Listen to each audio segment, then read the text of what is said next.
do this in an informal way, so when your times come, which come up and sit at the table, then we'll go through your comments and get you out of here as quickly as possible. So Hugo, the other guys aren't here. Why don't you come up first, and we'll deal with you and save your clients some money.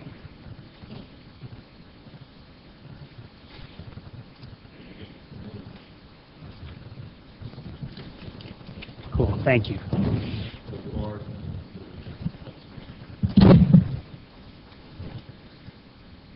All right. David reviewed your stuff, so he's going to start. You're on the hot seat. Yeah, by the way, guys, just I think it's Andrew Starr, for Religion Architects. Hi, Andrew. Thanks for coming. So, you have basically 5 applications in. Rather than going through each one of them individually, you want to just try to address them all at the same time. That way, it's a little less confusing that we're not being duplicitous and covering the same thing 3 or 4 times.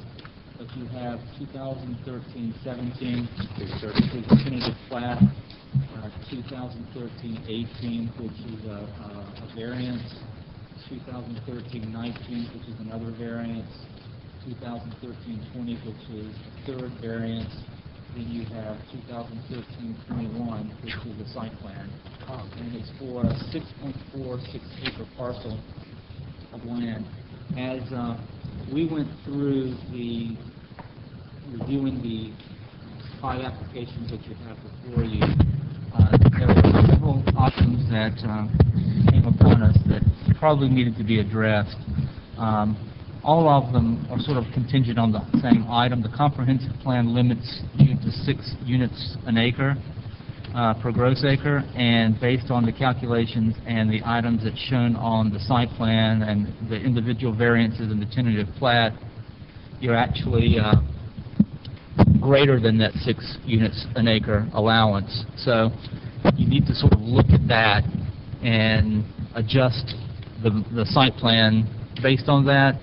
It's mentioned in each of the variances just because your variances are a reduction of lot size, a reduction of front setback, and a reduction of lot width, which is all seemingly intended to deal with the density that you have on there. Therefore, by increasing the density above the comp plan, all of those are somewhat negatively reviewed because of that same factor. So, David, I don't know. It's an area if I try and do math on my own. I think my only question would be just, and we'll have to confirm this, is gross versus net acres. The 6.46, I think, is what the property appraiser's office is showing, which is typically a net acreage, meaning it doesn't include right-of-ways. So I guess I would just ask the city to clarify, you guys to clarify for us if we can either now or later, what, when we say gross, I'm assuming that in most jurisdictions we're talking about the half of the dedication that at some point each property owner is going to give. So whether it's now or later, I'd like to just confirm that that's the case that we don't, because I think if we were, by my math, we were at 38.76.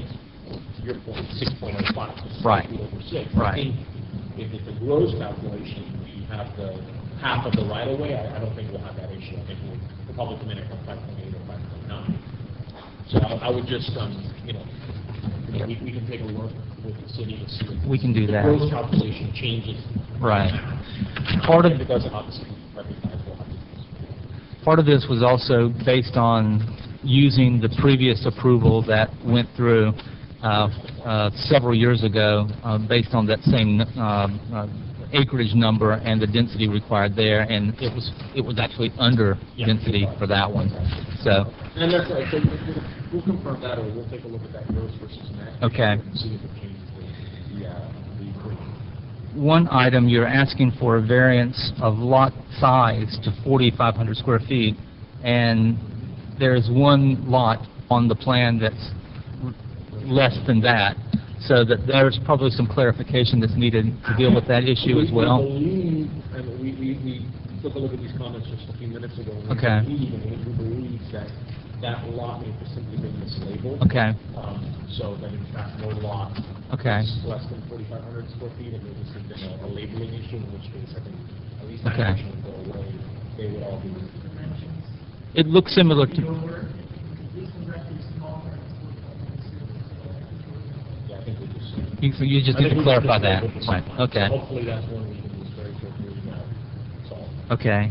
As part of your rationale that you're using to deal with the variance request, you bring up the Miami-Dade County Urban Design Manual, and the city has adopted the Miami-Dade County Urban Design Manual as the urban design focus that will be used for review site plans and development plans, and subdivisions sort of fall into that same classification and category. And you mentioned that pulling the buildings up, having more of a street location is a supportive factor of the Miami-Dade County Urban Design Guidelines, which we all concur and agree with. The problem with it is you need to look just beyond that factor of the Urban Design Guidelines and begin to deal with the other issues that the guidelines are trying to ask for, because it's really wanting you to have a presence along the street, but making the building and the architecture and the form of that relate better than having a two-car or a single-car garage to be the primary focus along the street. That if you're going to have garages in the front, they need to be offset from the front facade and step back. Therefore, it has less of a prominence and less of a focus on the street. Or to provide alleys and garages at the rear of the building as an alternative to that, to deal with that. And it's also looking for things like porches and architectural features on the front of the building that really sort of play into the human scale sort of design focus of that the guidelines are trying to deal with neighborhoods and subdivisions that is very different than what has historically been done in the city of Homestead. Trying to make the subdivision and the site plan and the plat a true neighborhood that is more of a walking focus, because when you're basically trying to deal with the pedestrian side of neighborhoods and you have very narrow lots, and the very narrow lots have 20 or 25-foot driveways that's crossing these sidewalks, and you have very short step backs from the property line to the front of the house of 20 feet, and you have people that have multiple cars.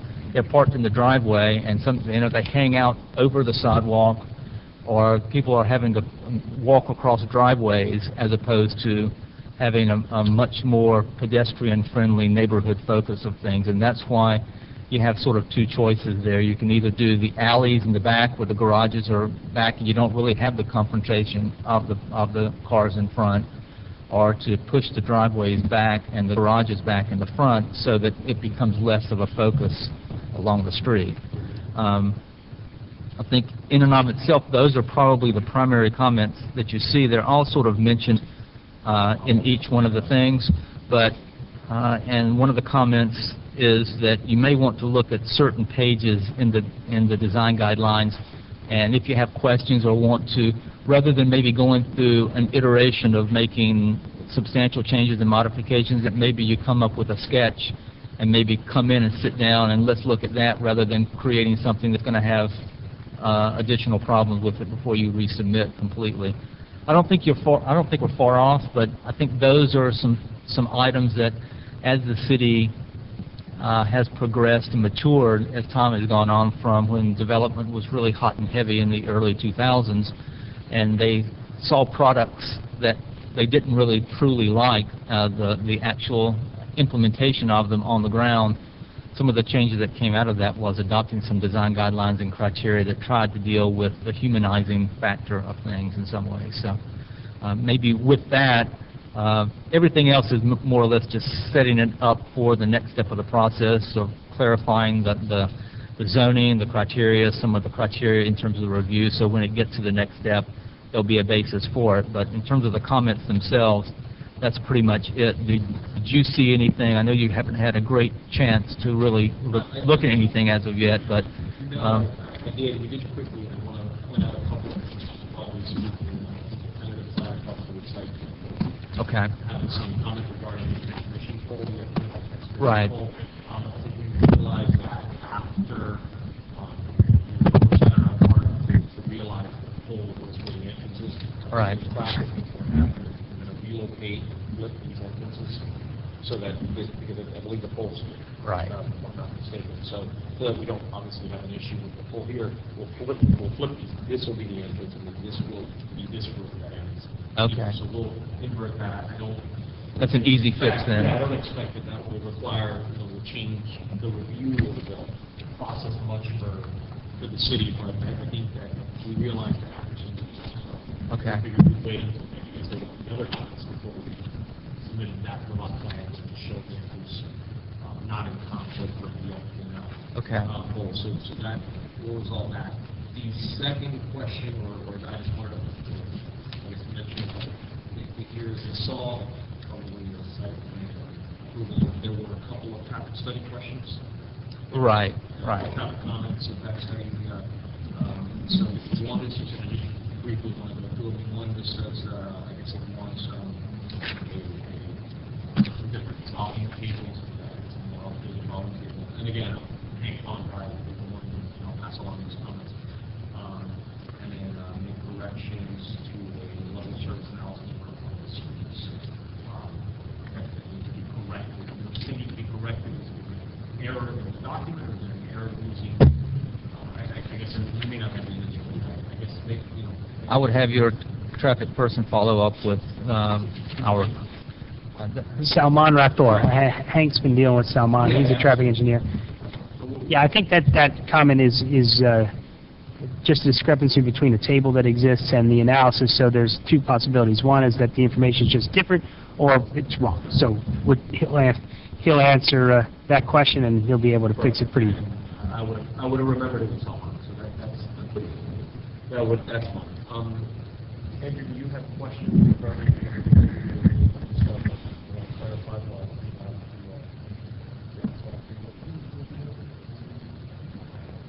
So I guess, David, pursuant to your comment, maybe we can, I want to say we and the folks who are involved, maybe Right. sketch out something that might have been incorporated some of these concerns. I think that would be perfect. Maybe show it as a sketch, and then just procedurally, and then after that, we can replace the elevation pages on the actual submittal, do it that way.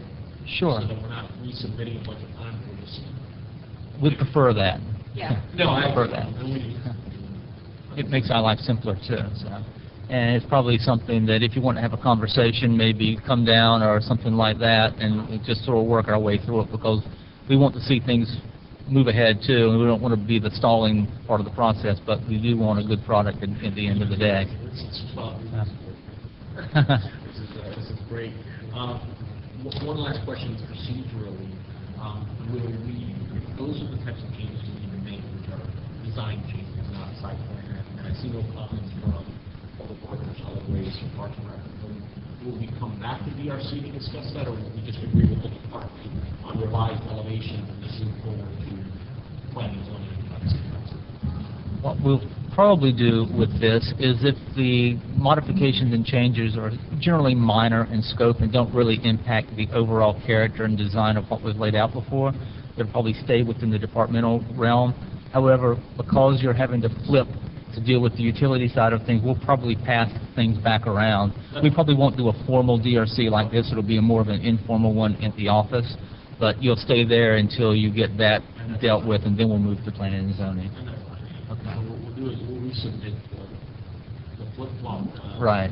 roadway entrance as soon as possible, so you can circulate that to the other departments. And then Okay. once he has a sketch you can share, then we'll call you. I have a few. Okay.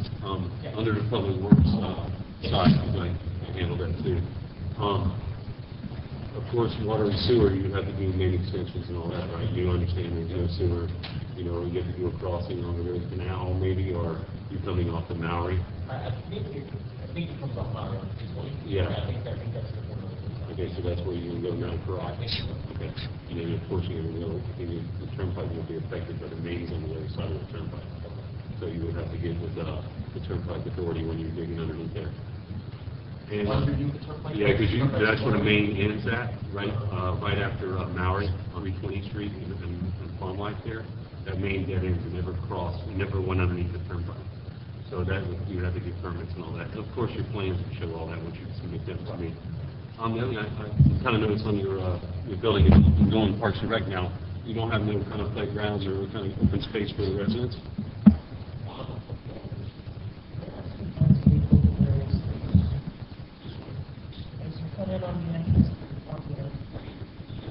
Yeah. He has two openings there with trees and that. What do you think? I just think maybe, because of the issues that we've been having, with residents where they're building all these housing projects and they don't have parks Right. for the residents. I just think maybe that's something that you could look into to, help out the people that are going to live there to see if, some kind of park or something for the kids or something. Something maybe you can look into, because we are running into problems now with other developments and not having that, now they want it. So, just want to bring that up. No, I would suggest what's the connection?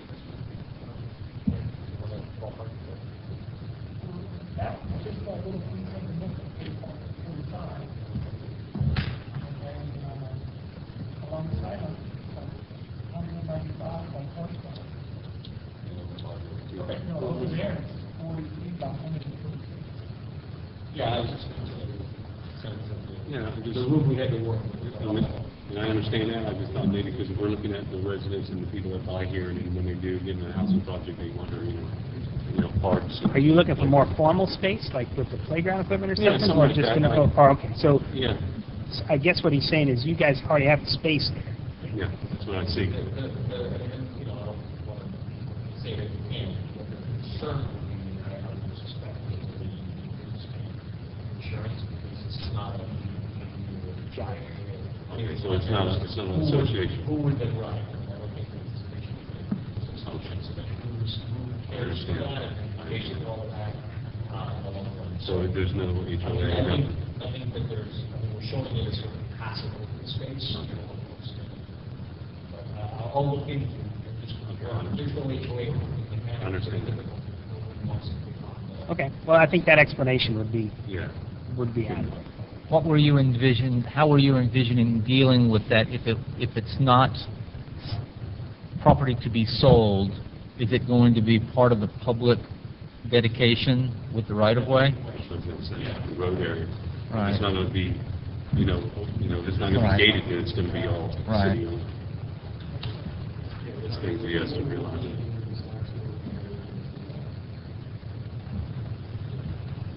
Yeah, that's a good question. I mean, again, in a conversation with my lawyer, we never discussed it in a way, but somebody's been on that.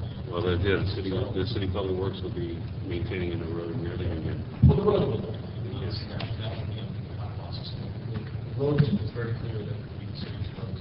The question will be this right here. And I think that may answer your first Yeah. question. Depending on who owns that, it may or may not. Reason, not lot or something. Okay. Okay. That's the only thing I have. All right, next. Shoot.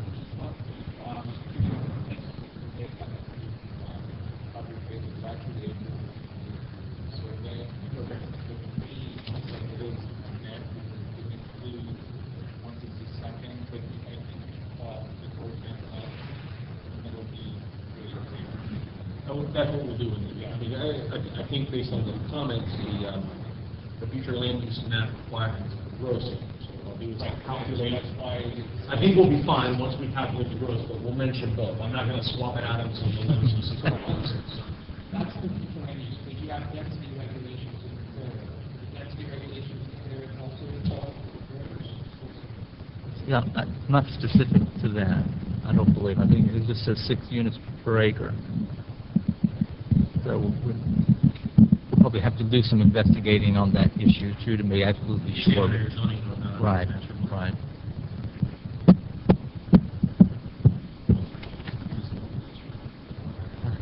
But look at that, we'll look at it. We'll coordinate with you at the same time. At the same time, we're not talking about 10 or 15 or 20 or 30 units. We're basically talking about 1 or 2. So, I mean, I did the math, it would be one. 6 that you referenced in the staff report, being river. Yes, That's based on what that's in the comp. Right, right.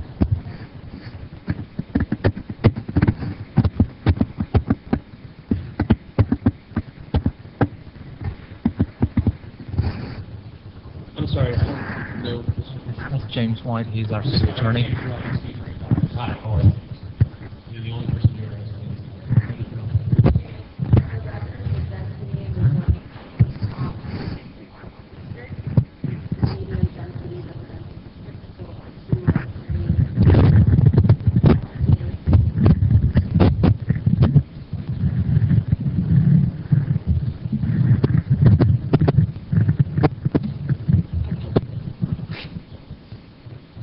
Bring mine. all other residential development areas in the city, not listed in 1, 2, 3 above, up to 6 dwelling units. Density shall be measured in gross basis, excluding required dedications of public rights of way, prorated as necessary. However, density shall be measured on a gross basis, including dedicated right of way for those lots platted or developed prior to 1970.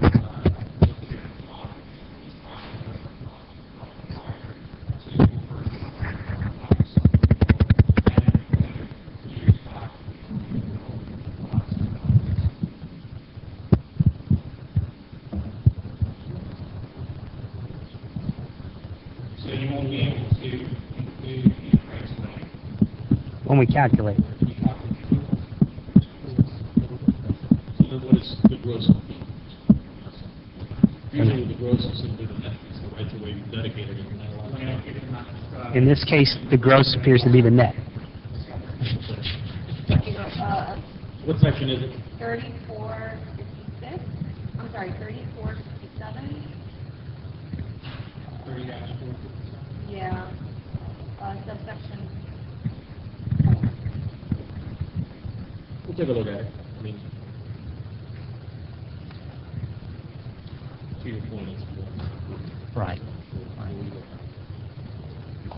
range for it. The previous approval that was done maybe 6, 7, 8 years ago was, I think, 37 or 36 units is what they... Six. I think they did do 36 units, so... Also at 30,157, subsection 8, the calculation. So I just want to make sure, because I remember there being something about rights of way, and this was coming out previously. Okay, good. So before you got so involved with T-Plat and the site plan, if that results in an increase in the lots, that'll probably make a difference with respect to your lot size. No, agreed. We'll confirm that by the first thing. That's perfect. Thank you. That's it. That's that simple. Appreciate it. You're welcome. Be back in touch next year. Excellent. Perfect.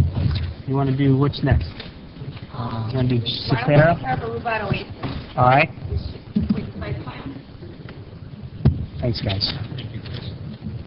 Rubat Oasis.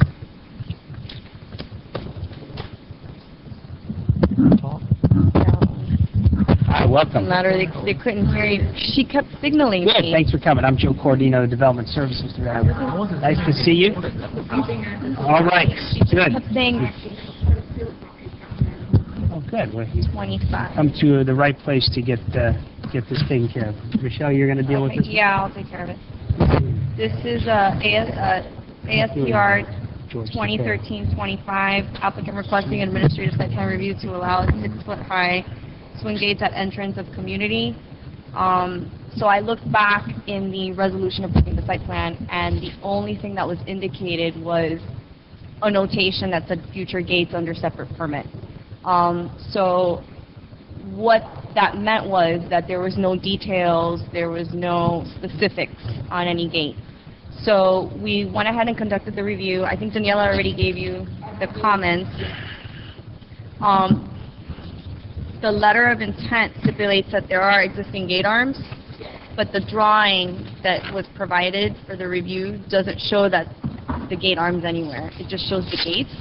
So I would just ask that you mark up the drawing to include those gate arms so that we can keep them on the record.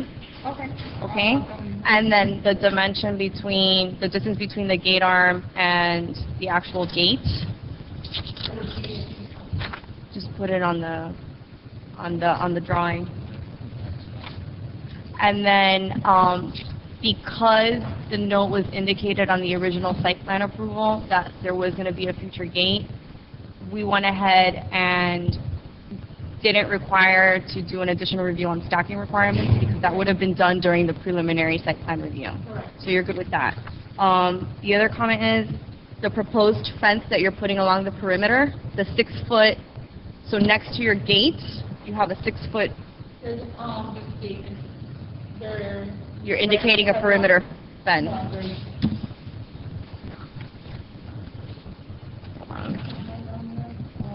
My understanding was that there were just two entry gates on the side, and it's just two, but the distance around there is already shrubs. Hold on, let me pull the, because you're showing, and I pulled the aerial, and there's no perimeter fence. No, there's just shrubs along that. Right, but your plan is indicating a perimeter, yeah. Hold on, let me find it here.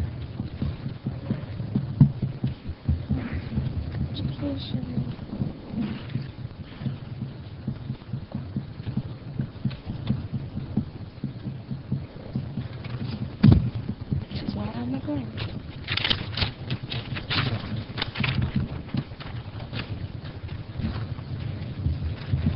See, you're showing a perimeter gate. Because it's attached to the other gate. Right. This side, so this side has shrubs and it has shrubs. Right. So the comment is just make sure that your landscaping, the shrubbery is Yeah, there's existing shrubbery around here, they just wanna have that air side, so we can go around shrubs to get. Okay. All right. The arrow didn't indicate that, and I didn't hear that. But yeah, we just want to confirm that that's going to be fixed.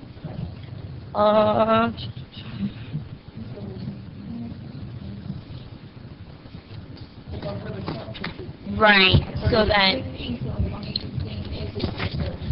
yeah, just show it. Right.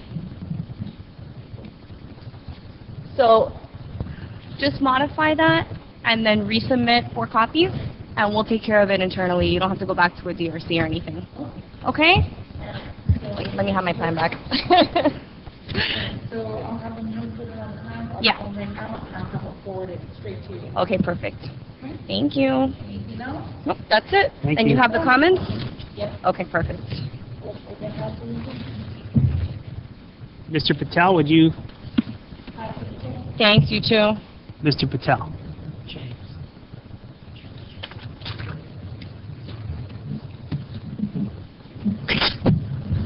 Mr. Patel, do you want to come Joe, up? give him a second. Okay. How are you, sir? Good. Good to see you again. I see. This is for me? Thank you. It's for me. You were doing this one? Yeah. You want me to do the variance first, or you want to do the variance, or you want to do the You do the waiver? variance. Do Richard. the variance first.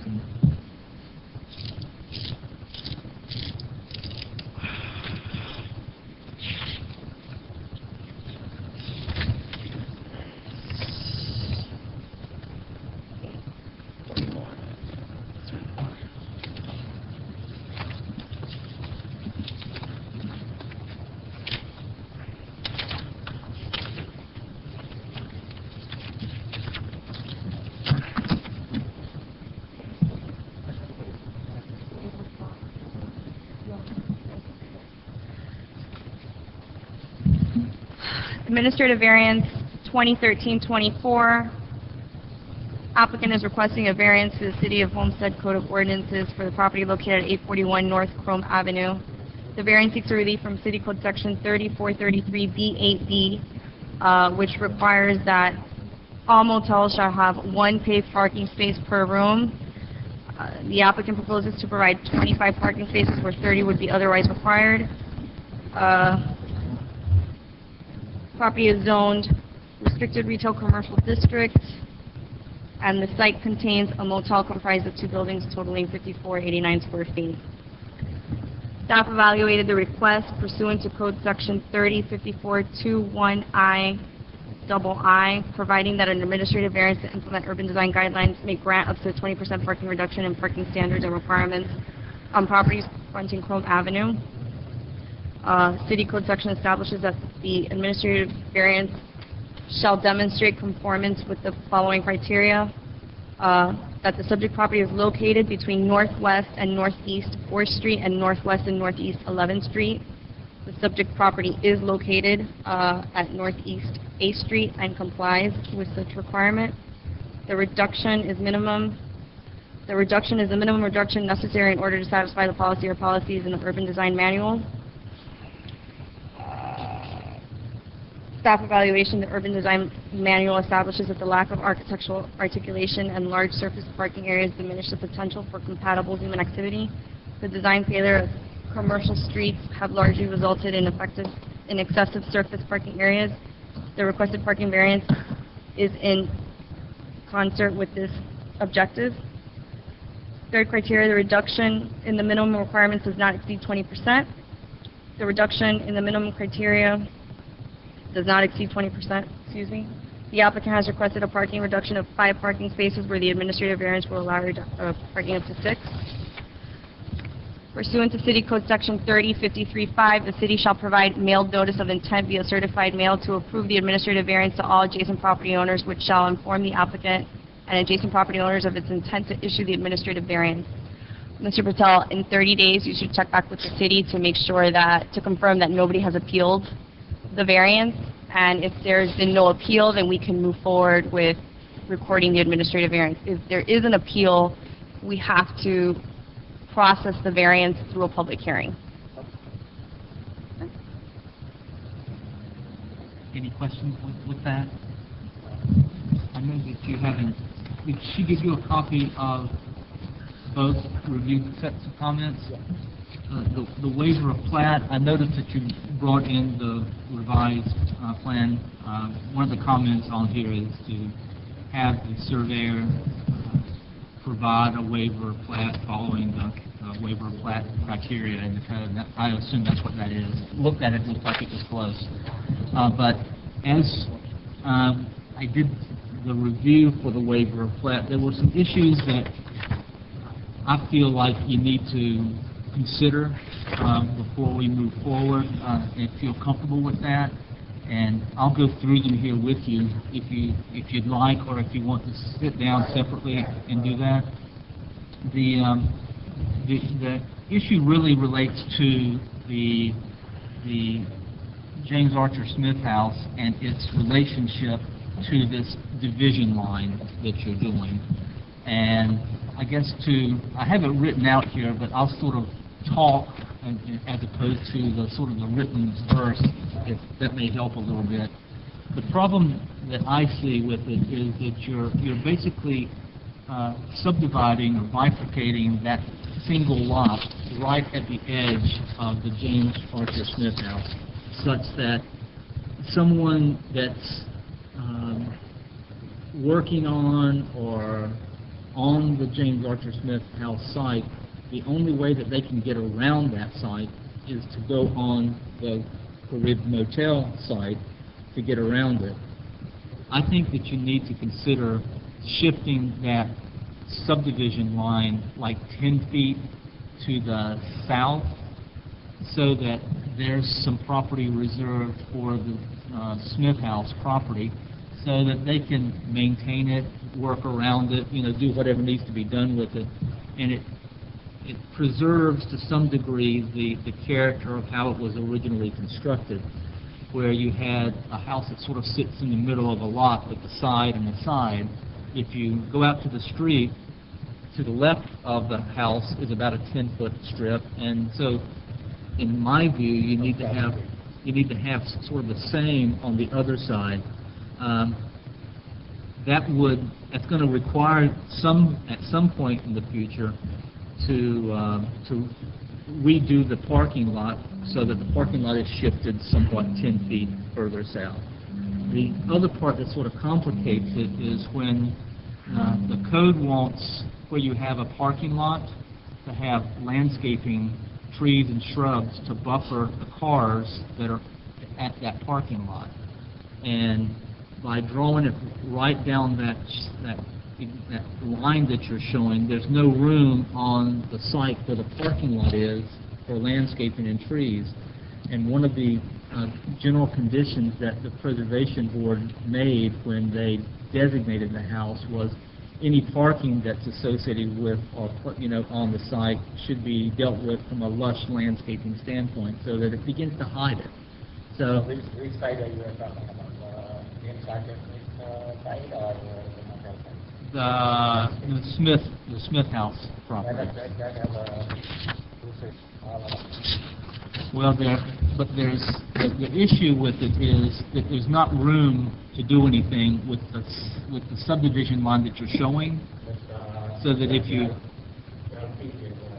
You want to point out here what Yeah. what you're thinking of? First of all, even when before we start, I started this project in 2009. I realize that I realize that there's an issue with this. Before it went to the drawing board, we had a zoning department, and they had approved the way it will be divided. Mr. Patel, did they, is there any evidence of that? That's what I'm saying. It could say, I did not take any legal from that, but my architect, I bring my architect, my lawyer, everybody, but they had agreed on it. Yeah. Fairly good, agreed on it, that okay, if I construct like this, it will be divided. There will be no problem. I understand. The issue is that with no formal record of approval, we're reviewing it now essentially for the first time, and we've got to give it the analysis. That approval just doesn't seem to make sense to us. So it was probably... You can see my all the building permits, the building plan which I had submitted, and it was intent on that, and spending all this money while I'm going to divide it, the lot.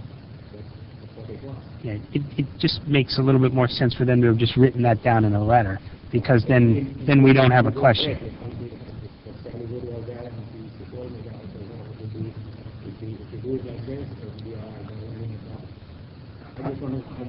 And I understand that, and I empathize with you there, but it's just without a written record of it, it just simply doesn't exist. Whatever is there, Okay. I want to put it in my Yes, report. thank you. Like this was happened. We're aware. What really you should do is, see, this is the corner of the house today, and you're showing this subdivision line basically to come up to this corner, come across this way. Our impression is you need to shift it to about right here and bring it this way and this way, such that there's and my measurement may be off, but having about a 10-foot distance from this point to that subdivision line so that someone can walk around and work on this house, and then it also leaves you some room to do some landscaping for this parking lot and still be able to get all these spaces that you're shown here as being here, still within the distance requirements for this driveway into the site. You still have room to do it. It preserves sort of the character of the house. It preserves the landscape around the house and gives some room for it to be modified and changed. It allows you to be conforming to the code by having this parking lot have landscaping and trees along the edge. And at least it really does it in a way where it prevents you from really having to approach the Preservation Board because you're not really impacting the property. If you're doing it this way, I think you're really impacting the property, and you're going to need to go to the Preservation Board to get a certificate of appropriateness, because you're basically cutting them off in terms of being able to access their property. So we're trying to find a way to facilitate you to move forward and get you moving ahead, rather than completely running into a wall as time moves along. So I sort of...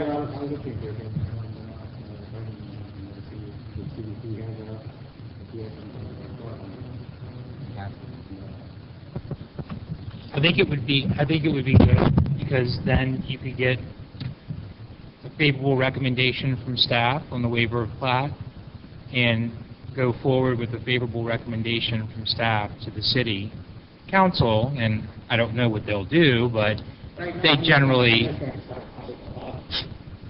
This project, as I was told, that don't mention 10 years back, but this is 10 years going on, and I'm very, very unhappy about it. And every day I'm thinking why I own this building, why I got this building, it's just a habit. I cannot sleep for the last 10 years, I cannot sleep in the night. It's created a big problem for me. And I had even offered city to buy it. They didn't even vote anything on that, It was just offered them, but please relieve me from it. Well, It's all right, I'll see what I can do, and we'll go from there. So what you're saying is that simply moving this parking lot or the property line back another 10 feet enables us to give it an approval. He can fit still everything in that he needs to fit in. We don't have to take the extra step of going to the Historic Preservation Board, where we don't know what's going to happen. Right. So we can just go to City Council with approval, and he's done with the system now, instead of taking the interim step of going without an approval, going with a negative recommendation from staff, going to the Historic Preservation Board, which we don't know what they're going to say, and then going to a City Council meeting, again, with a negative recommendation. So the alternative to this is we deny it, you go to HP Board with a denial, you go to an HP... Well, you got to go to both those bodies with denials from staff. Then you go to City Council meeting. So you're going to take 2 steps with negative recommendations from staff. No, he's not going to go to the Historic Preservation Board for this waiver of plat at this point. It'll go to from here, and then it'll go to the City Council. Council, and then they recommend. And then council, and then at that issue, and then depending on what's going to happen at that point, I mean, I think you all already determined that you're not going to give a favorable recommendation for a waiver of plat based on what Mr. Patel's submitting, because the line is directly right on the house. So if the line shifted a little bit further over, then that would make you all happy, would satisfy the criteria or the concerns that you all have with the waiver of plat, and be able to offer a favorable recommendation for approval, and everybody goes away not having any issues with the Historic Preservation Board. The problem is going to be is that if Mr. Patel doesn't get the waiver of plat, he's right back at square one with trying to, this is a way to facilitate moving you forward and for you to be able to get the property split and realize the future development on the project that you want. There was no development. In the beginning, I can go last 10 years if I want. If you allow me, then I'll explain what happened. Otherwise, there's something, as I was told, that I'm not happy that this council was not there, the staff was not there, nobody is willing to listen to my... But I understand what's happened in the last 10 years. We've explained it a number of times. If you want to go through that, we'd be glad to listen to you. Well, we feel that we understand what happened in the last 10 years. We're right here, right now in this process. And so we're suggesting that to move forward with a favorable recommendation, you move the property line. If you don't want to, what's the process? We'll take what he's proposed forward To the City Council. You've just been handed that, so I guess you'll need to We need to review it. review that, and and then move forward with a recommendation to the city council. To the city council. Okay, so if you don't want to do that, that's fine with us. We can write up a staff report, we'll recommend denial, you go to city council. Right. So you're free to do whichever you please, and I was trying to save this building, and it has created so much problem, and today I'm thinking that why I bought this building. I understand. Is something wrong with my face or my color or what? Well, I don't have a political approach with the city or something is wrong, you know. Do you want to share this with them? Yeah, or- I think that, did you get a copy? I had sketched something out for you. To You sort can of, give me, I'm going to show my lawyer and get it over with this. to sort of, and I would encourage you to, if you'd like to set up a time just to sort of sit down and show it. I understand, but everything, see, every time the staff change, we have, everybody... Well, that's why we need to get it done. We need to go ahead and get it done. Yes, everything is recommended to everybody. So in that, it's possible, don't have any, like, see, everybody. You know, show this to Joaquin, too. Joaquin, show that to him before your lawyer, because he could look at it, you know, his survey. You know, and he could help you with this, too. I mean, I think it's an easy fix. It's easy. I have to find out how much it Just- costs and this and that.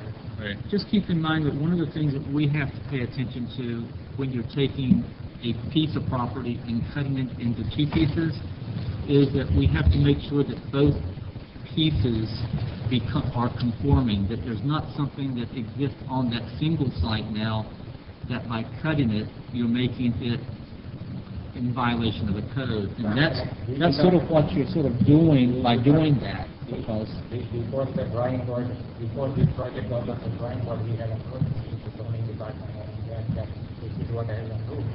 No, it was not approved. That's my plan. You want to make the approved plan? Zoning approved it, it's done. When was that? 2009, I started in 2009, the project, and I did not draw the whole thing because I was told by the manager that 10 years back it's not going to help you. So that's why I did not draw all the 2000. If you can show that we've approved this already, we would honor your approval. Right? So ask down. I'm not going to ask anybody. If you have the plans, Want me to bring it right now? I would suggest you present your case. I was here the whole time. I don't remember staff You want to ever... bring the approved plan? Anything you have that shows this is approved, take your time. Take your time. You should have brought that the first time we met. We wouldn't be going through this situation. What is the approval, Mr. Patel? What is the plans that are approved? What is the approval? Construction of what? Okay, that's a demolition permit. But now you're splitting the property. But you're applying... But a demo permit is... Well, I don't think we need to get into... We're not ever going to come to an agreement. Mr. Patel has a different point of view than the city does with respect to what's transpired in the past. We've hashed this out.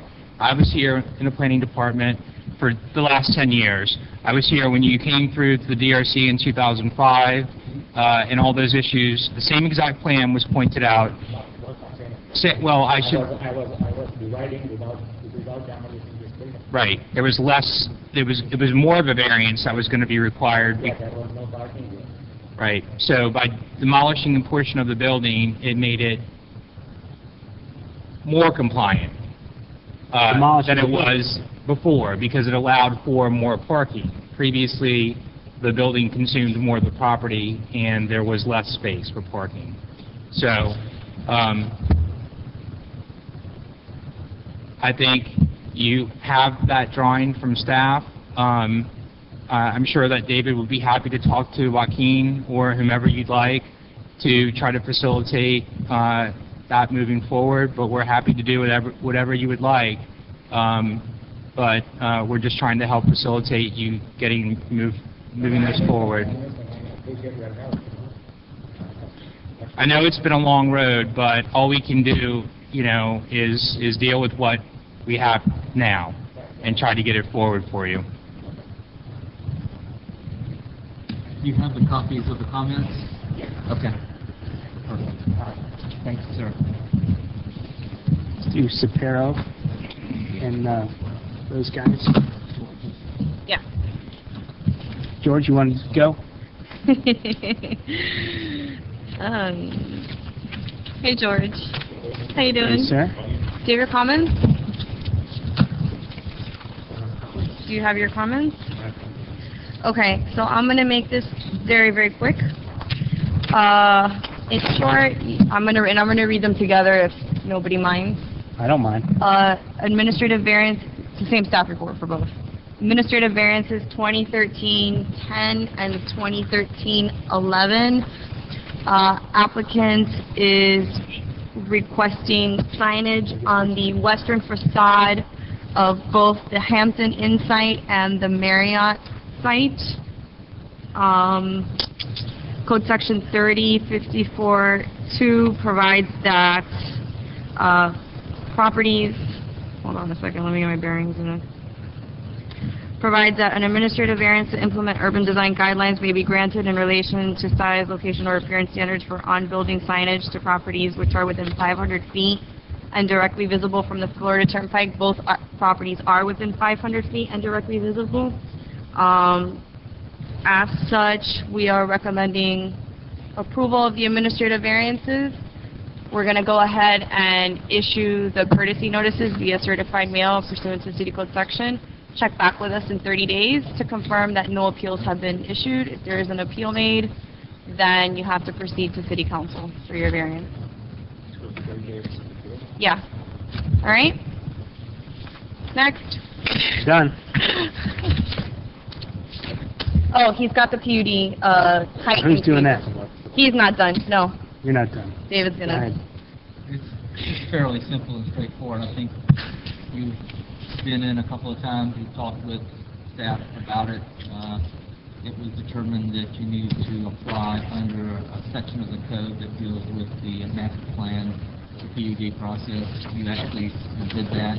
There wasn't anything in the application that you submitted and provided that was inappropriate or incomplete. Your application looks like it's ready to move forward to the Planning and Zoning Board, probably in June 90, since we've passed the time from the next review meeting. Third Wednesday. First Wednesday of July. So First that's that way we have the time to do the advertising and do the paperwork, and maybe some items that is required to be in between that time. We'll get with you on that, but everything looks good and ready to go. I don't recall when you made your application report if you provided enough copies for the Planning and Zoning Board, or we may need copies. No, we're gonna need 12 copies before P&Z. Yeah, that's fine. July 3rd, right? Yes. The first Wednesday of the month. July 3rd. Oh. It's a bad day. We're going to change that. Well, it says July 3rd right now. We might want to reconsider that We're going to date. give it a different date. Yeah, that's not a good day. July 4th, the first Wednesday is When's your I'm sorry, birthday? July 3rd, first Wednesday. Congratulations. We don't want to do it on that day. Yeah, We no. do it We want to celebrate with July 10th, which is the next. Is that too late for you? July 10th? Daniela will have to check. Let's check for the a schedule. We'll quorum. get back to you. You can do it the week before, the week after. You can pick, Yeah. you can make a suggestion. Other than that, your application material is in order once we receive the additional. George, and you're asking for this increase in height specifically for the Hampton Inn building or for that whole step just the Hampton? We reviewed that during the pre-app. Right, yeah, I remember you. Yeah. So you're good to go. All right. Thank you, sir. Painless. Pleasure doing business with you. How many stories will this have? Seven? No, two stories to the existing 5. 7 total. Yeah. You wish. Hotel's doing good. Yeah. All right, is the University of Southernmost Florida here? Thanks, sir.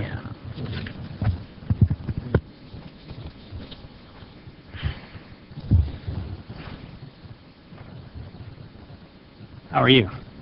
Good. Good. I'm Joe Cordino, Development Services. Nice to see you. Nice to see you. Joe Cordino.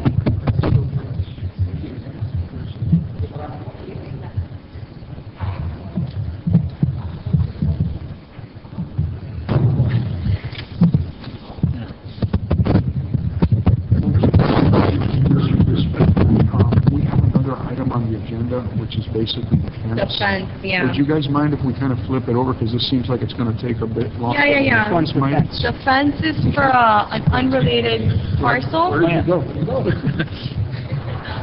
I was gonna suggest that actually. Wanna grab one? So David, you want to do the fence? I'll do the fence. It's for a unrelated Okay. project. 3045? Sure, I have the fence. You need it? No, I don't need it.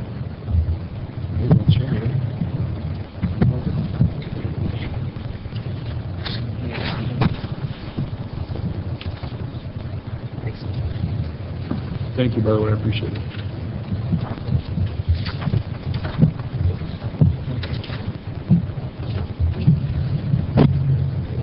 I don't know what mine is.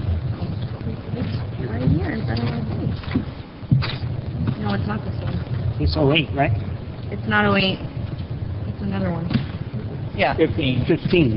because that's the only one I got extra. Okay. Do you have? Yes, ma'am. Thank you.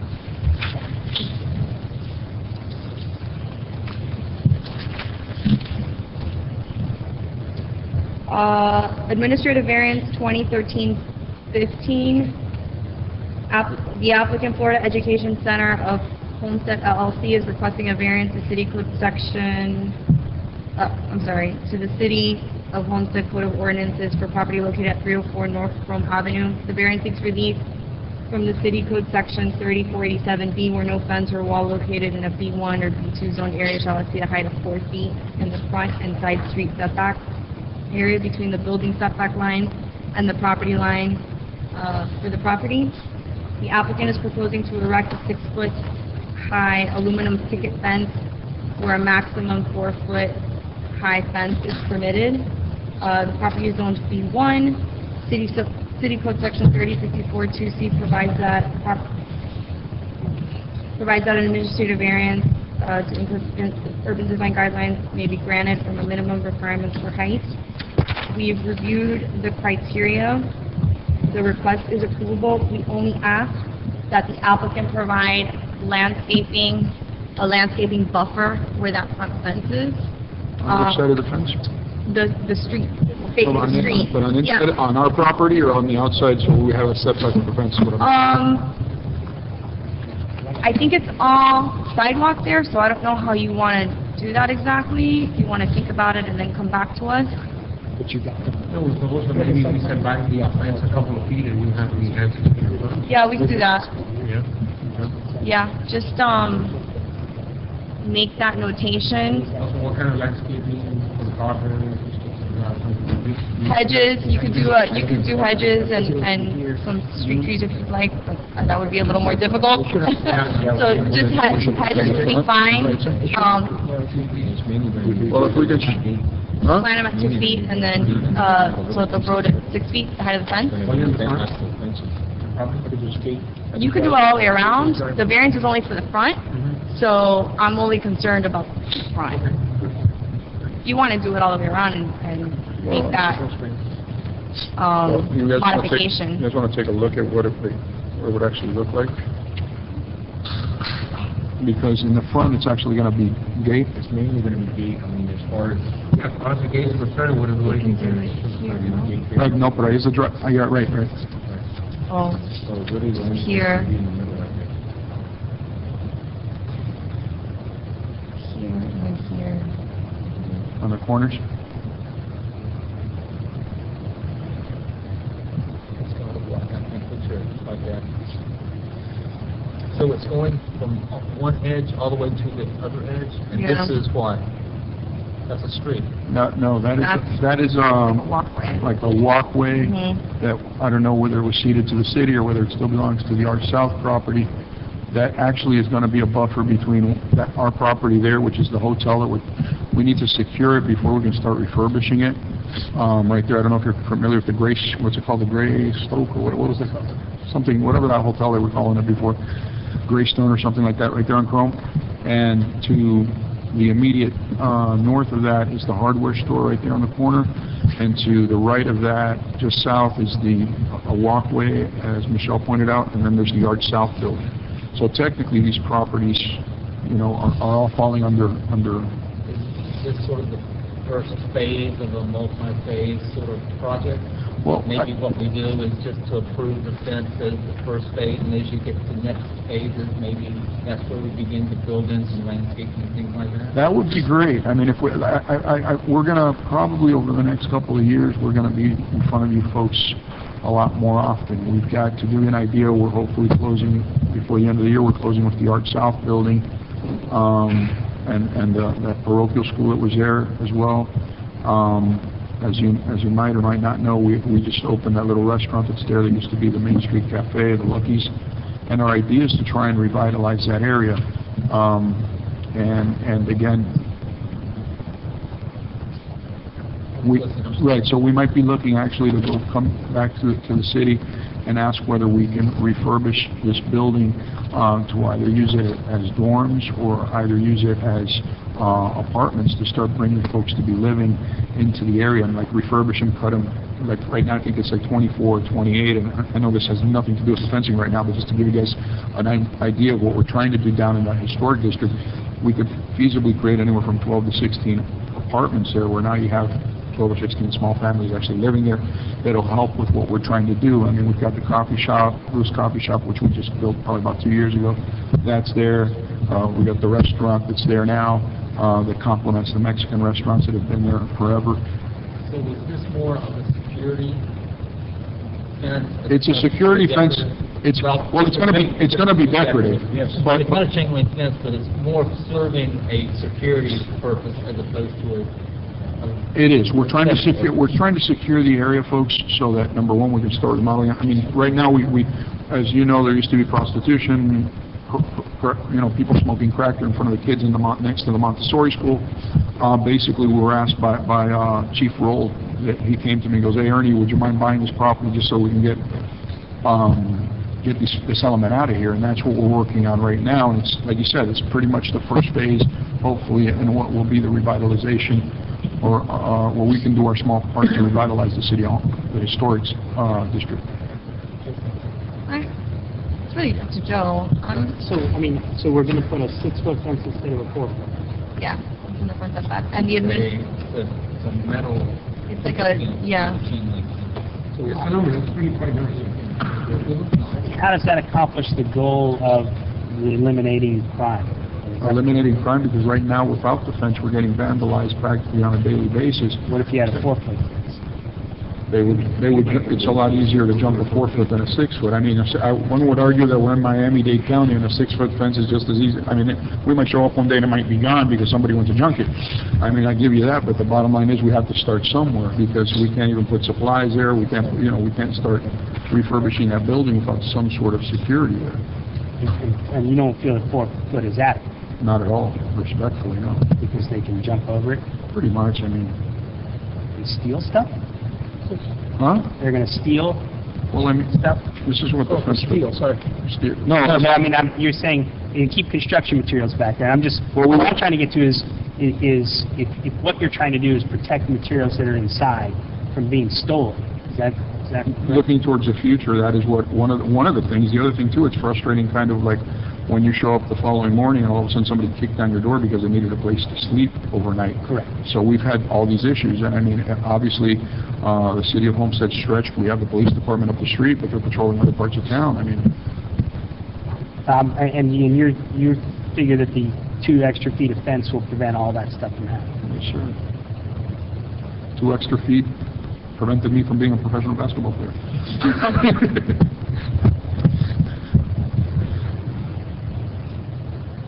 I mean, does anybody see that? I don't see that. I I don't have an objection. Why not? We're allowed to, pursuant to the code, process the administrative variance. We have had cases like this over the last year and a half where applicants want to increase to 6 feet within the front setback. It's not uncommon. We've allowed it? We have allowed it. That's what you think. Okay. So, if you're okay to move forward, I would agree with you. okay, then I will go ahead and issue those courtesy notices via certified mail. Check back with me in 30 days to confirm that no appeal has been made. And if no appeal has been made, at such time, we can go ahead and sign off on the permit and you can proceed with the job. I've got a question, because we're only referring to the front, but the other sides are okay because they're on the sides? Yeah, so long as, where's the one of, sorry. Okay, so we're only concerned with the front setback. So this portion, and then I think it's 20 feet back is within the front setback. And then beyond that, you can go to your 6 feet. So, is there any way that we can actually, so that he can start doing some of the work, like the posts and stuff like that, is there any way we might be able to do that? I can't touch this front setback area until that 30-day appeal period. Back in the sides?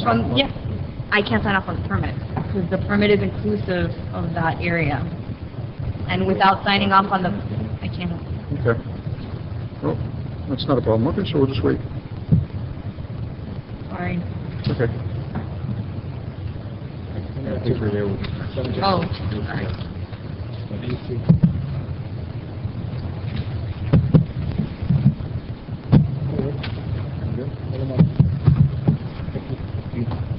Thank you, sir. So check back with me. Thanks.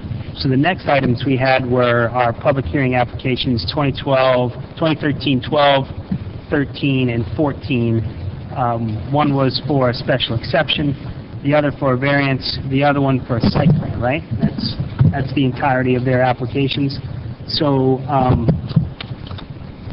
so what you all are trying to do is essentially develop medical school for Dade Medical College, University of Southernmost Florida, on a little bit over half an acre of land, 72 Northwest 1st Street. Built in a single phase, 28,000 square feet, approximately 7,000 square feet of outdoor park space, a 3-story building to accommodate the school with ancillary retail on the first floor of the building. Is that accurate? It's in the ballpark of what we're trying to do. There's a couple of things, and again, folks, I'm going to be, like I am always, very honest with what we're doing. Right now, we own a property across the street from, what's the name of the park? Mosna Park? What's the name of the park right there?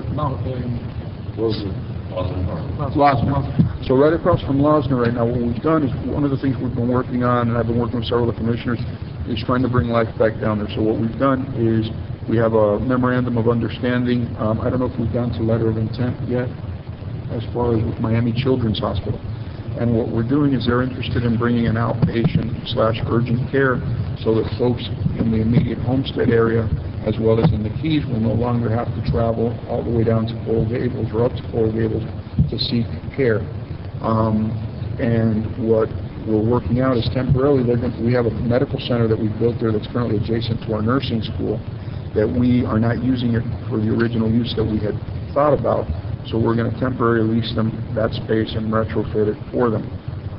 The idea would be, we do a lot of work with Miami Children's Hospital, and the idea possibly could be as far as taking this theater idea and maybe, I've spoken to you about it, retrofitting that, so that would be the eventual permanent house for a Miami Children's Dade Medical College Learning Affiliate facility, which would now all of a sudden our kids, or the kids that live down here in the area, and the parents could enjoy the fact that they not only have Baptist, but now they have a Miami Children's facility, which they could bring their kids, God forbid the need arises.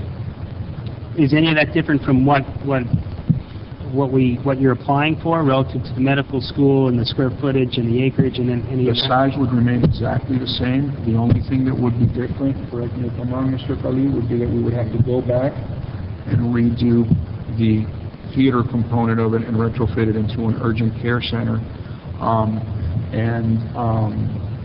What else would we be missing there? How does that, from a planning point of view, the application needs to be for what's going to be in the building, because that's how we're measuring. I mean, first, right off the top of my head, I mean, urgent care is different from seating in an auditorium or whatever. What about ambulances or anything like that? What about, that's just first blush. So I think that would, we'd have to look at that. Well, this is Preliminary. very preliminary, right? Yes, it is, very. I mean, so I think you need to look at it and and approve the special exception and the site plan based on... what's presented. On what's presented. Okay. And have that move. The changes may necessitate changes to those approvals, because if you've done an impact analysis for any of the categories which you're going to impact for different uses, then your impact's different.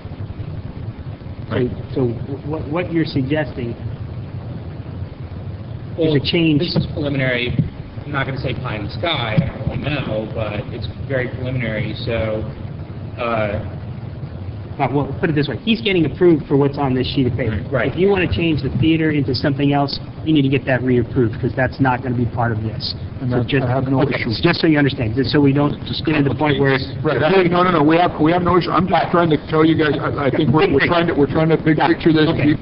We're being partners.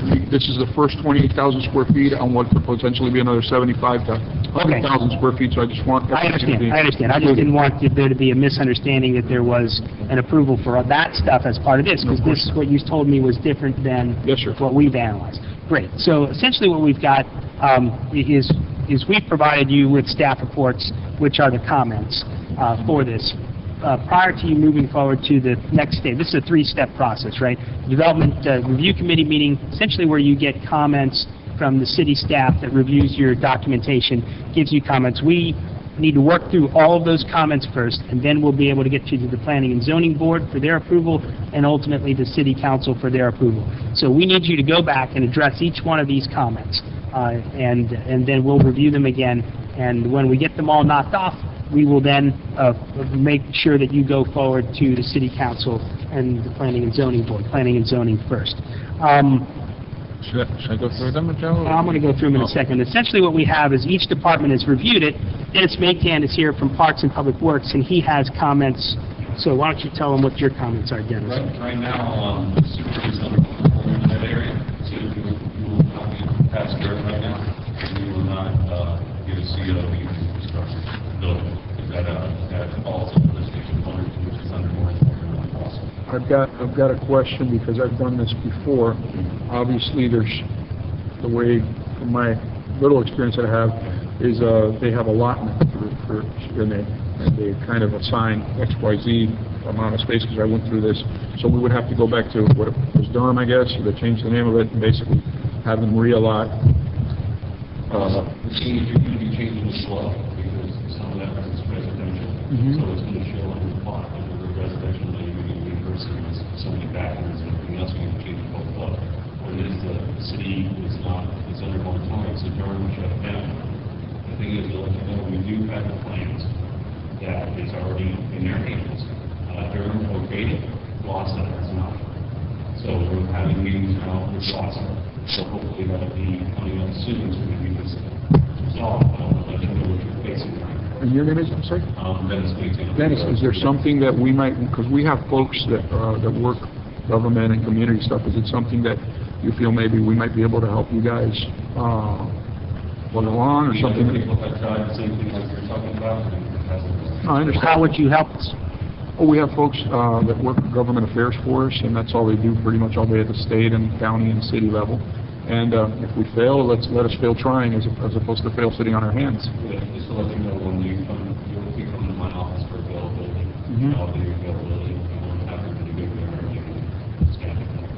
So that's why I want to give you a heads up, because I know you're in the process. You want to bring it to the board and all that. But I just want to let you know what you're facing. Hopefully at that point, you can do your building, but you'll never get a CO until is there a time? We're trying to get it done as fast as we can. Like I said, Blossom City on right now. We've been talking to them record, Louis Brea, and our assistant director also worked for the county. Saying how that's the chief working area, part of it's done. So I just want to let you know what you're facing in public works. Parts and Rec, of course, you know, the issue, but that's why I wanted to let you know on that side. And of course, you know, if you want to, you know, talk to someone, like I said, you know, other people try, but just want to let you know this area is. Okay, I understand, I appreciate that. Can you give somebody... I have a question for you, Dennis. Yes. When WASA gives the green light on that and the city starts the construction process, what's the, I know you can't anticipate, but do we have an estimated time frame of the pump station? Yeah, once they approve it, James, what will happen is that they'll release allocation letters. Okay. Because they know we're moving in the process. So what they'll do is they'll release. It'll free up allocation. It'll open up all the allocations. So that's what, you know, hopefully this will happen for them so they can start moving. But I want to bring this up so there won't be no glitches later when he's moving forward and say, hey, I've never notified.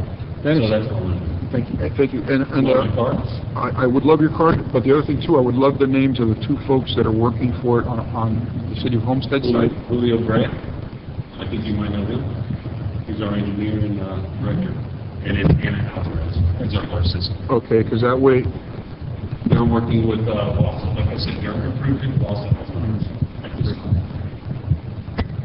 What do you mean, don't they already have the lift station? When you have the lift station in the city, Durham oversees all your lift stations. It's called a 10-hour work plan.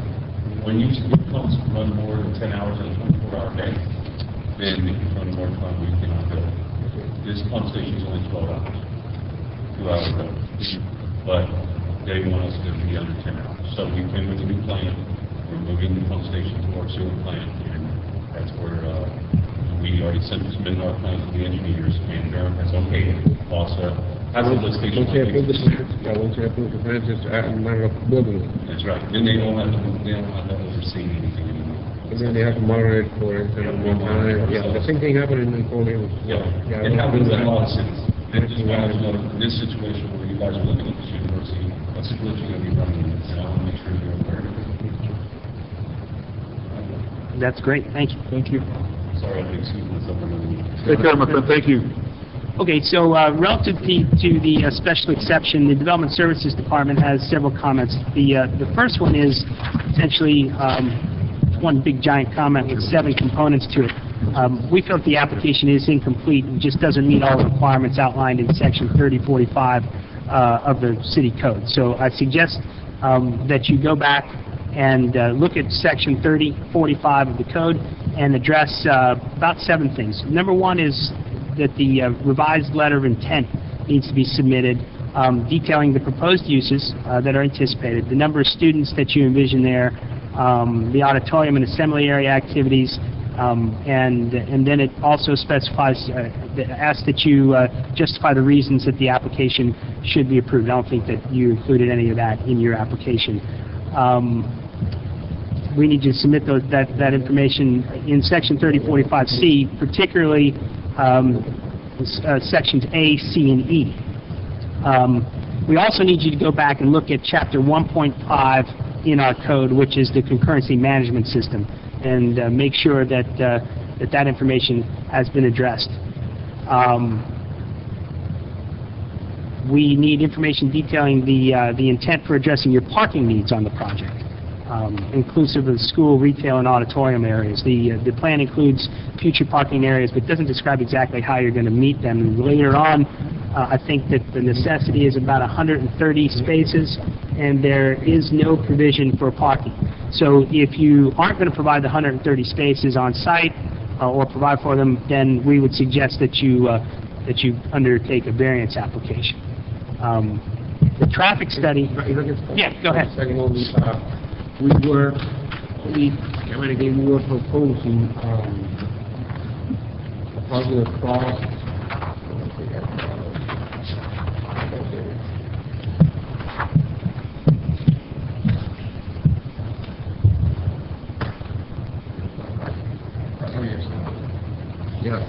This is it was part of the presentation. There's a future parking, and we are proposing 100 parking spaces right across the street and 36 parking spaces right beside the property. Was that detailed in the submittal? There's no detail on the parking, it's just a schematic Okay. area. We didn't receive that drawing. Right, We don't have that. so just make sure, when you address the comments, just make sure you submit that with your comments and that ought to be. It shouldn't be marked future, because that's the problem. I mean, you can't say you're going to build the parking in the future. It has to be with the use. So you want us to go ahead and do a parking layout? That's, yeah, or, you know, you have zero, you're providing zero parking when you need 130 or so. Or you move forward with the parking area. Yeah, however you want to handle it. Initially, You make right. recommendations to us, and we'll review them so that you understand. Your traffic study contains a site plan drawing that's different from the site plan that you submitted. So we just need you to pick one and submit that, just so we're consistent. Again, there in that section of the code, there are 7 review criteria, section 3045. So just make sure that you address those criteria. And when you do, then we'll be able to move the special exception forward. Relative to the variance for the front building setback, again, we found that application to be incomplete, not meeting the requirements of section 3042. So just please go back, look, there's 8 criteria in 3042. If you can address those, that would be great, and just put those in your letter of intent, and then we'll begin that review. And then finally, we have your site plan, and that's got a handful of comments as well. The first comment is that, again, that application is incomplete, and it doesn't meet the requirements outlined in section 3047. So 3047, please go back to the code and look at that, and you've got 1, 2, 3, 4, 5, 6 different comments there, A, 3, B, H, I, and K, which if you address those, that would be great. Just provide that in a letter of intent, and again, the detail. What are those comments? I'm not seeing them. Well, the comment is that you, that, Right here? yeah, it's right there. It's comment number 1. Number 1. Mhm. Okay, no. What would A, B, H, I, and K be? Where would they be? They're in section 3047 of the code, of the zoning code. Right, so if you go to that section of the code, you'll be able to find those review criteria, and just address those, and we'll begin reviewing it and get you on your way. I guess there's sheet A-1.01. It's got references to zoning districts that are not applicable. So we do want those revised, and revise the aerial to include zoning districts that are surrounding, the actual zoning districts that surround the property for accuracy. In comment number 4, there are no bench, bike rack, or trash receptacle details provided. We'll need to look at those. Comment number 5 is that we need to provide a unity of title. Comment number 6 is that we need signage details. Can I ask a question? Yes, on sir. Unity of title. Unity of title currently, I'm sure you're familiar, this is a CRA property that we're purchasing. How would we arrange for that? Do you know? We have to do that with Brett. We're going to be able to unify title until after the transaction closes. Okay, well, to deal with this, we'll need a unity of title, right?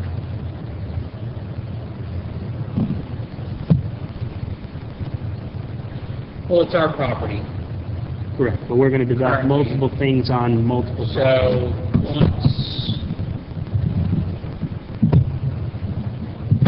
we can figure out the details on that. It's probably, just once the property's transferred, or we just may unify it. I'm not sure. We can figure that out. If I may add, I would prefer the parking not be unity of title, and maybe we work some kind of agreement, because keep in mind, we're literally right next to the Seminole Theater. One of the biggest issues that we've been discussing over the last 2, 3, 4 years is the Seminole Theater, they're trying to finish it. Well, one of the big issues that the Seminole Theater has is parking. If I tie it into the unity of title to that building, then all of a sudden, and again, I'm just thinking of uses for the community, then all of a sudden it's tied to that building right across the street, and there's limitations as to what that parking can be done, because what we're talking here is about initially a flat parking garage, correct, or a flat parking lot.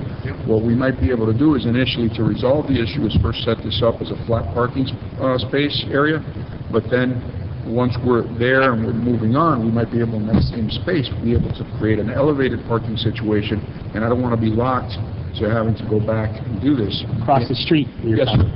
Right, So so, if I may interject for a minute, we can't have standalone parkings in B1 districts, they're only permitted in B2 districts. You have to be tied to a person. so can you unify cross rights away lots? We've got a, Yeah, it can be unified. It's a little tricky here because it's our property now. So the city's going to be responsible for the unification? They don't have title to unify. Right, they don't, yeah, it's not their It's property. our Until it's theirs, they can't unify it. Right. City's going to be responsible for unifying it, Correct. and the issue is that to It'll address... probably have to be a condition of approval.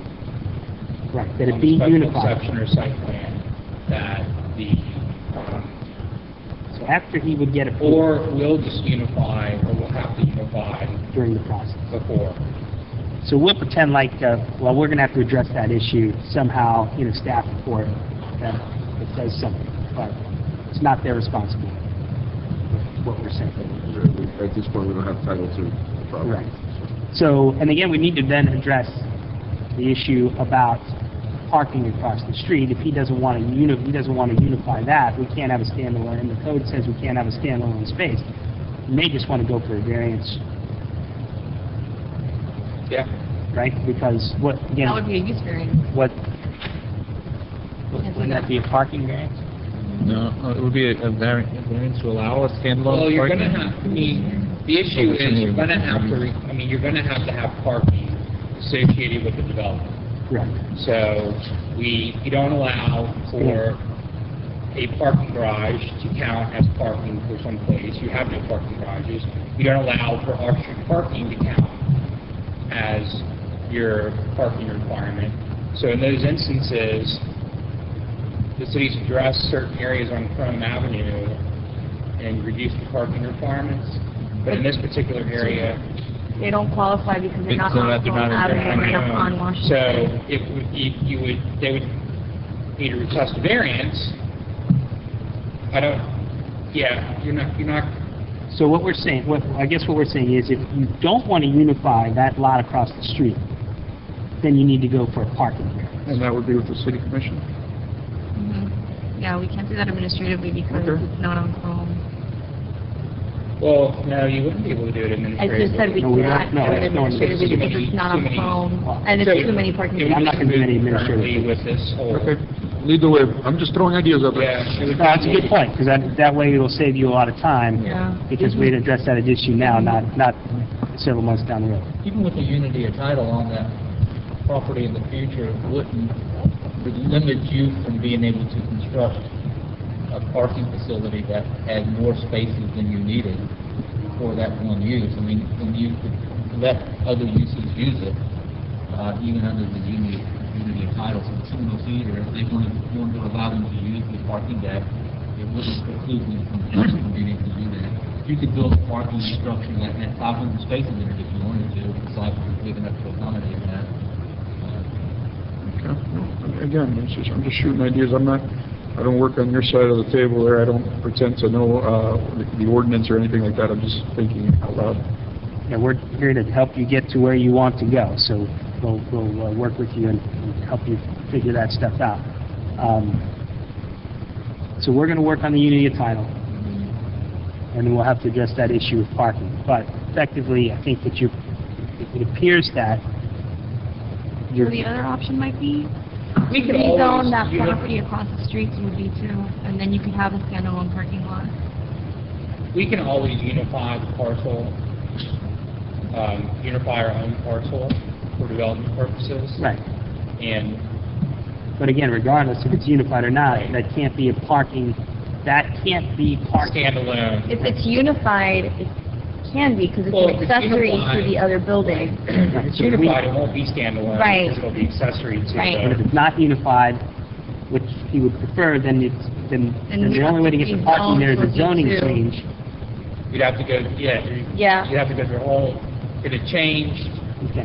well, change the zoning district to allow for a standalone parking lot. Which is a B2 zoning district. B2. Is there any B2 on those properties there? Does anybody have? You have the aerial. I think you have. This is Bird, right? Yeah. You have a big aerial in your plan. No, we didn't make that. But these things say it too. Is it in my set? Should I have it here? You have it? Click a little.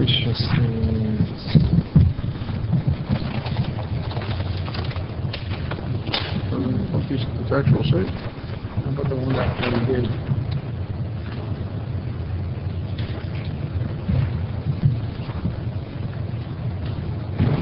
Man, I think age finally caught up to me. I am getting blind.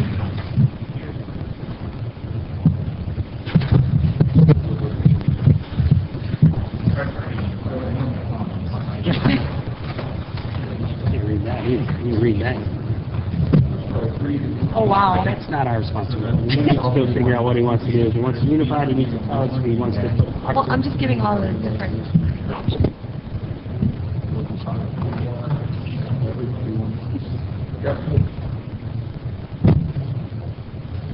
This is only done in the thing.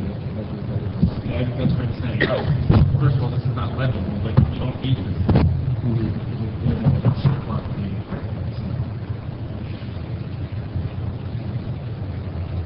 R1 doesn't start until Oh, this came to this one, now we need it. it's not really a bad idea. Yeah, it's not really. No matter how, what do we even need up here? But you do need, one of the comments is that we need to show zoning on the site and around it. So you're listening, it's so hard to read. Right, yeah, it's, So there's a comment about the zoning, so you really do need this, it's just you don't really need to have it. So look at the comments.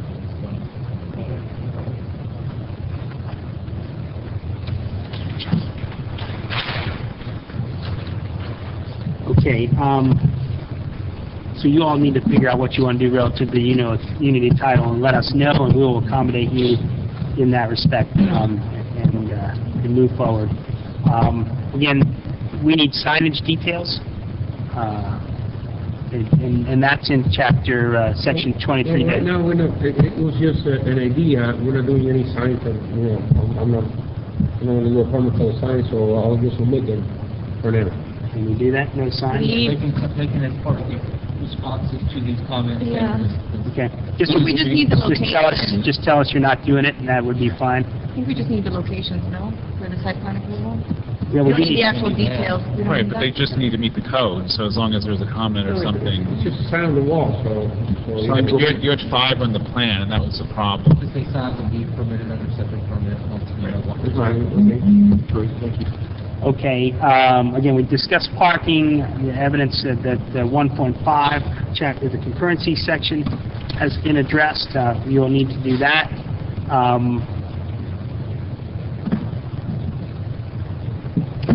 And again, I think that you'll be able to, when you provide us comments on how you want to address the parking, we'll be able to move that aspect forward. Again, the traffic study contains a site plan that's different from the site plan you submitted with the main application. And then we have 1, 2, 3, 4, 6, 7, 8,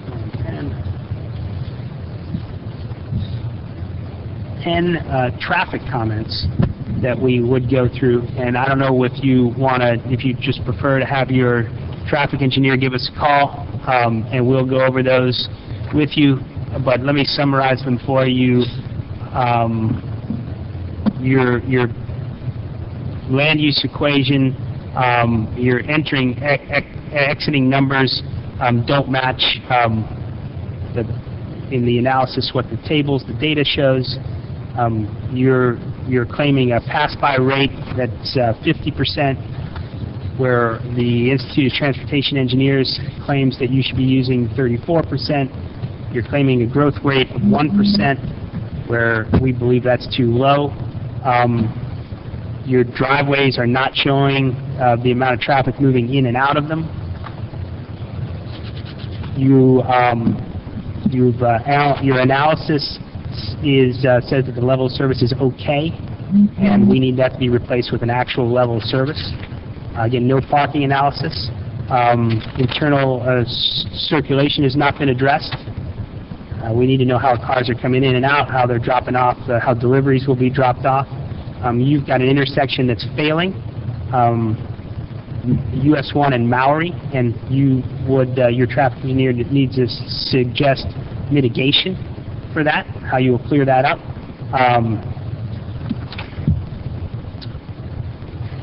The reason for all those comments, I believe, actually, because we don't have a parking period. Of course, you're going to get 20 comments. We don't have a parking. I mean, there's no traffic coming in and out because we don't have parking. I mean, we're actually proposing a subterranean building that doesn't have the parking. The people are coming to it, right? Yeah. Hopefully, we'll students at the village, like up to. Yeah. Well, I guess what the trip generation, yeah, we're assuming that people are going to drive to it, they'll park somewhere, and they'll come to the site. And what that does, again, we don't know how they're getting in or out of the facility, so, right, we don't know really the impact of it. All we know that is if you generated X amount of trips to that spot on the map, right, that you're going to have some type of impact. And his impact analysis has shown that trips are coming to the area and they're causing or contributing to a failure of an intersection at one point, and then basically we find that the analysis is flawed for multiple reasons. His trip generation is simply not correct. His ins and outs are simply not correct. His pass-by trips, the technical aspects, the technical components of a traffic impact analysis are not correct. So they need to be redone, and then you need to show where they're going, because right now we don't see where they're going. And you're correct, because there's no parking, so there's no driveway. We need a level of service at the driveways. We need to show how, once they're in there circulating, I assume that this facility is going to take deliveries of stuff, depending on what it does, and there's no method for which you'll be receiving deliveries. Well, that's one thing that we did do, it's right here in the rear. It's our delivery area. Okay. Other than that, we don't have that. Right. And so, even so far as that you're in a traffic impact analysis, you have data that they put in the back, and then you have analysis that you put in the front to summarize the data, and when you review all that stuff, your data in the back doesn't match your data in the front. So, and that has to do with a bunch of factors, including traffic counts, green times, signals. So it's I think you should have your traffic engineer call us, and so we can go over these in detail. And it's going to take a reanalysis because the numbers are all wrong. So you'll have to look at it, and he'll look at it, and then we can go over that, again, when the numbers are correct. So with that, if you have any questions, we'd be glad to answer. Who does he call? No, but who? He called me. Mm-hmm. You have his number, right? I thought he told me he had spoken to the traffic. Yeah, he did. Okay. And he's still not. Well, these are the comments, so. Okay. All right. I'm sure he should have called in the first place to set up a methodology. At that point, we would have gone over all the things that were required for the study, and then he would have submitted the study. This is the review of the study, so these are the comments. So he just needs to address those. It shouldn't be that hard. All right, I will. Moving forward, will we have a point person to guide us through this first project at the city, or is this just basically by department? What do you mean? In certain cities that we've worked with in the past, sometimes when you're doing a project along with the CRA or just in general, they assign like a point, almost like a, for lack of a better word, like a concierge service where they help you navigate through the city, because sometimes, as you can imagine, sometimes we might get information to the wrong department or things that'll help facilitate this. Yeah, you can call me directly. You work at the city directly? I'm the Development Services Director. Oh, okay, my friend, I didn't. So you can call me. I'll give you my cell phone. You can write it down right now. Yeah. 305-606-2364. My name's Joe Corradino, and I'll help you get through. you really don't need to deal with any other departments because they didn't give you any comments. So, By not giving us the the comments, concierge it you, was, like approved, or? what's that? By not giving us the comments, that means it was approved? No, it's That it hasn't gone there yet? Is it done there? I'm not sure what you're... What do you mean? No, It says solid waste, no comment. You have no comment. You have nothing to address for solid waste. The only comments you have to address going, yeah, essentially it was approved by solid waste. Okay. It's that if they didn't give you comments, you have nothing to But the address. analysis, no comment. I mean, Exactly. okay. None of the other departments have given any concerns for this, so you don't need, Development Services Department will coordinate the entire process. When it needs to go to other departments, you give the information to us, and we distribute it to the other departments. We will collect it back, and we'll distribute the comments to you. The first phase of this process is really the staff review, where we'll deal with the other departments. So we've dealt with them already. We've got all your comments. The only comment you have other than Development Services is the Public Works, and that's the pump station issue. So you are in a pump station moratorium, which means that really the city is responsible for developing that pump station. Once it comes online, it will release capacity so that whatever buildings in this physical area that are lacking that infrastructural capacity right now will be free to get their certificate of occupancy. Until that time, unless you want to build your own system, capacity is not available. All the other comments that we just went through are Development Services comments. They won't go to any other department. You'll just deal with Development Services, which is me. And then what happens when we clear up all these comments is that you'll then go to the Planning and Zoning Board, and then the month after that you'll go to the City Council, and you'll be through with the process. And then what you'll do is you'll get into the building process, which will mean you'll get your permits. Once you get your permits, you'll build it, they'll inspect it, you'll open up. If you need a business license, you'll get your business license. And that's the process in a nutshell. So this part is just making sure that it all fits, and it all fits the code, because that's what we measure against are all these articles in the code that tell us what we need to do, and that's why we cited those things for you. It showed you where they are.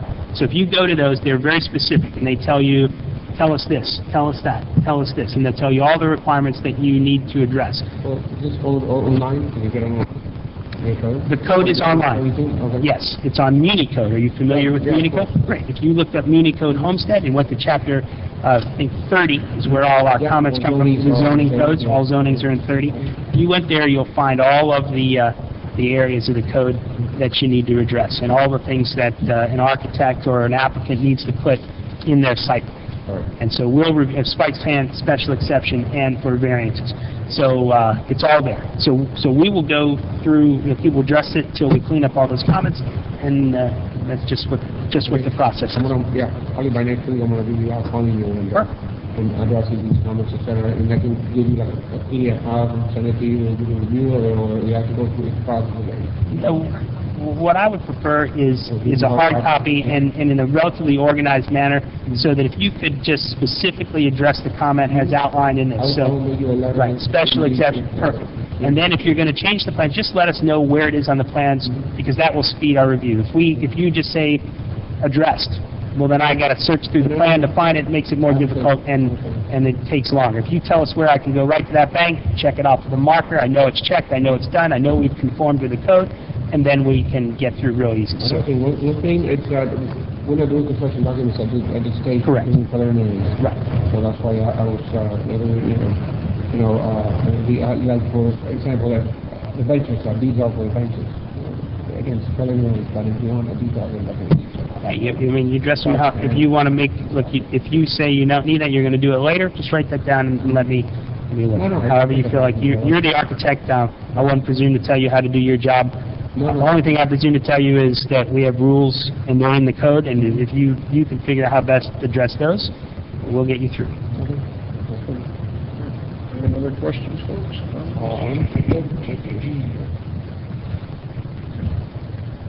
And, like I said, there's no one, excuse my ignorance, there's no one here from the CRA today, is there? Because the baby? No, I know, but I had a question for them, that's why I was asking. Okay, well, my question was, as long as, and John, I guess you'd be you would know because you were the one that did the deal actually, was as long as we're in the process, we're meeting all of our covenants as far as our responsibilities to the CRA, correct? Okay. Well, folks, thank you very much. Who's the traffic engineer? Sorry? Who's the traffic? Yeah, but, oh, okay, I assumed.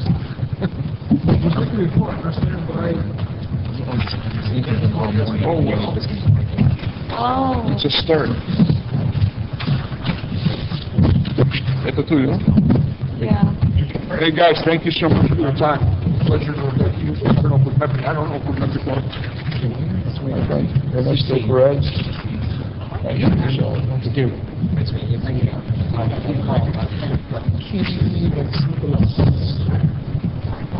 Hi.